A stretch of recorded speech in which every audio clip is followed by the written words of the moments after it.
Assalamualaikum warahmatullahi wabarakatuh. Waalaikumsalam warahmatullahi wabarakatuh. Sebelumnya saya minta maaf sudah mengganggu waktu ibu. Baiklah, saya Trivianayani dari Universitas Sultan Hasanuddin Jambi, Fakultas Tarbiyah dan Keguruan, Jurusan Manajemen Pendidikan Islam, akan melaksanakan mini riset di Sekolah Dasar Negeri 73 Simpang Sindang.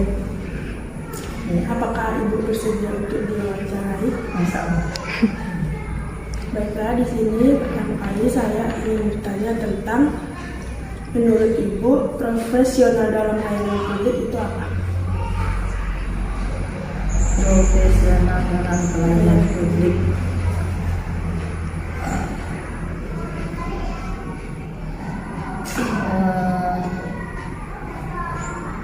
Mungkin kalau di dalam publik yang banyak ya, tentu kita profesional berarti kita harus mengenal bagaimana ya pasti kita pertama etika dan orang itu bagaimana orang itu senang. Bagaimana orang itu senang, kita tanya tentang kepentingan, maksud, dan kita melayaninya dengan senang hati juga. Terus, bagaimana menciptakan suasana pembelajaran yang efektif dan menyenangkan bagi siswa? Mungkin ini untuk menjurus pada pelaksanaannya KBM, kegiatan belajar mengajar. Kalau untuk kegiatan yang menyenangkan dan yang efektif dan menyenangkan, ini yang telah kami laksanakan selama ini, bagaimana itu senang, nyaman dalam belajar. Tentunya pertama, anak itu tentu dikondisikan dalam lingkungannya yang dalam penataan, pertama dalam penataan di dalam ruangan sehingga anak itu nyaman belajar. Di pertama tempat duduknya, senang tak anak duduk situ. Kalau tidak kan biasanya anak yang pertama itu kan anak kan mencari tempat duduk masing-masing. Nah, dan tidak harus, mungkin anak itu kita tidak harus menuruti kehendak anak itu. Mungkin waktu itu dia memilih kondisi waktu di situ dia tidak nyaman, tapi karena tidak ada tempat duduk lagi, otomatis dia harus duduk di situ. Bagaimana caranya? Kita harus men-rolling anak itu. Ada waktu 3 hari untuk menata tempat duduk. Itu yang kita yang mengatur, bukan kita diatur.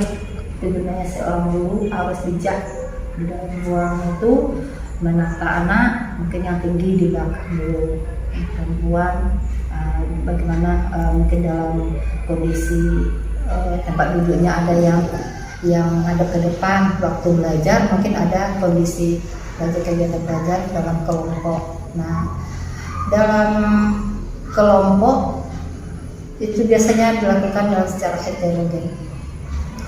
Jangan kelompok anak itu ada yang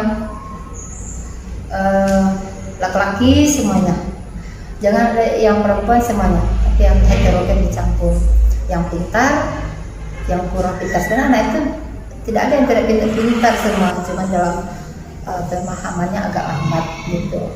Ada yang konsentrasinya yang kurang konsen dalam belajar sehingga dia agak lambat. Jadi ceplah mereka yang lambat tadi itu tidak pintar.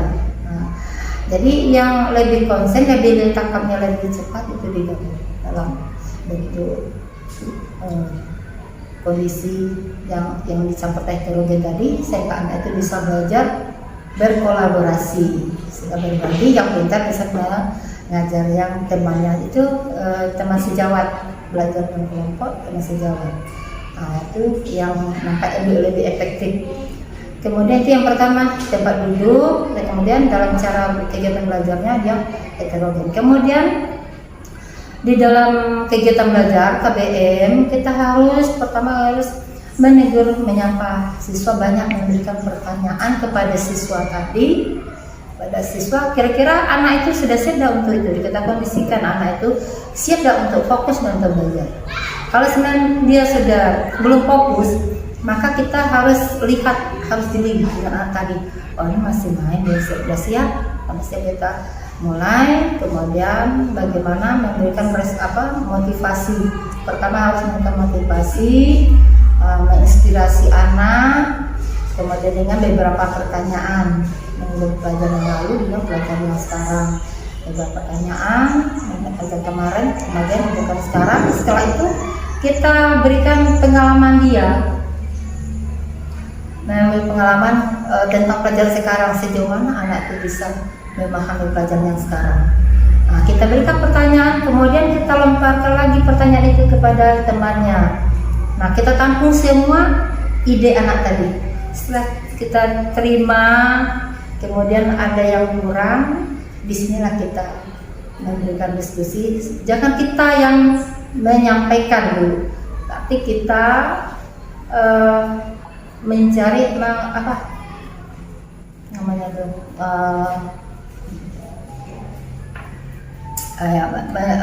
menggali materi-materi yang ada, yang akan kita ajarkan, kemudian kita bahas bersama. Setelah itu kita membimbing siswa. Setelah kita bagi tugas, kita membimbing siswa, kemudian baru nanti ada presentasi setiap siswa itu. Ada presentasi secara berkelompok, ada secara individu. Nah, kita adakan kuis, kemudian kita nilai siswa tadi supaya dia merasa dihargai apa yang dilakukan, dan kita berkeliling tetap mendekat, ya, memberikan respon kepada siswa yang belum bisa, kita dekati, kemudian kita bimbing. Di sini tugas guru, ya, membimbing, mengajar dan mendidik.